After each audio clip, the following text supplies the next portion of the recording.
Alright everyone, welcome back to another video. Brad here with startrestoringheadlights.com, and today's video we have a 2008 Dodge Ram with probably the worst headlights that I have ever encountered. This is definitely the worst case of severe oxidation that I've ever seen on a headlight. I mean, you got scratching, I mean, it's really textured, it's really rough. You got a little bit of micro cracking up here. Again, this is the worst headlight that I've ever done. New Crown King. And this is actually my sister's truck. I've been wanting to do these headlights for quite some time, but she's been pretty busy. She actually went out of town, so I said, hey, can I borrow the truck for a few days? And she said, yes, that's perfectly fine. So I want to do a nice case study on this. I want to show a side-by-side comparison of what it looks like when driving at night with hazy headlights compared to driving at night with clean headlights. So this is the plan. I'm going to go ahead and take this thing for a road test tonight. I'm going to go down a few different dark streets, and I'm just going to mount the camera in the windshield, and we can get a good idea of what it looks like when driving this thing at night with severely hazy and oxidized headlights. And then we're going to restore the headlights tomorrow and take the same road test down the same street and see a side-by-side comparison. And I'm pretty confident that we're going to see a massive difference. So I'm going to use a lot of 320 on this. It's kind of strange because right up here it's not nearly as bad. You would think right here would be probably the worst, but it's actually not. So let's do it. All right, everyone, so here's what the lights look like at night. I know it's kind of glaring, but at this point they just basically look like they're glowing. Doesn't look like they're really doing much. So you can see we got the main bulb being right here, and there's a lot of light getting trapped in there. As I said, it's basically just glowing. So I'm gonna go ahead and do a few test drive with it, see what it looks like when driving down the road, and then we're gonna restore the light and do the same thing tomorrow and see the difference. So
Alright guys, so here's the finished product. You can see right here the spots that I was talking about that have permanent damage on there.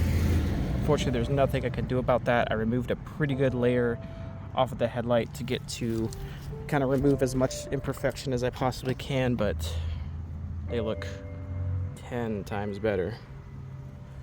So you'll let this thing sit. I got it tack free with the UV light, so once it gets dark, we will take it for a road test down that same road that we tested before the headlights got restored and see the difference.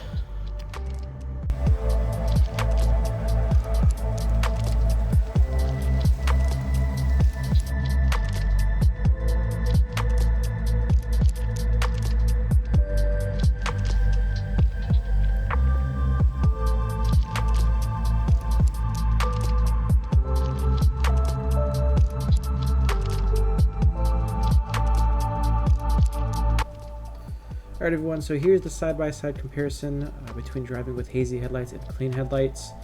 I will admit I had my camera angles just a little messed up. I had the hazy headlights on kind of my regular setting, and I had the clean headlights on my widescreen setting or my wide view setting. So I tried my best to align them, and they came out pretty good. You can see the clean headlights are projecting really well, but the hazy headlights are more so aiming down. So you can only see just a little bit in front of you, whereas the clean headlights you can see much, much further in front of you, obviously. So with the clean lights, it honestly felt like I had my high beams on. I did actually flicker the high beams a few times just so you can tell that I didn't have them on. But anyway, I hope you guys really enjoyed this process, and I hope it was kind of educational so you can see the massive difference between having hazy headlights and clean headlights. Thank you all so much for tuning in, and I'll see you guys in the next one.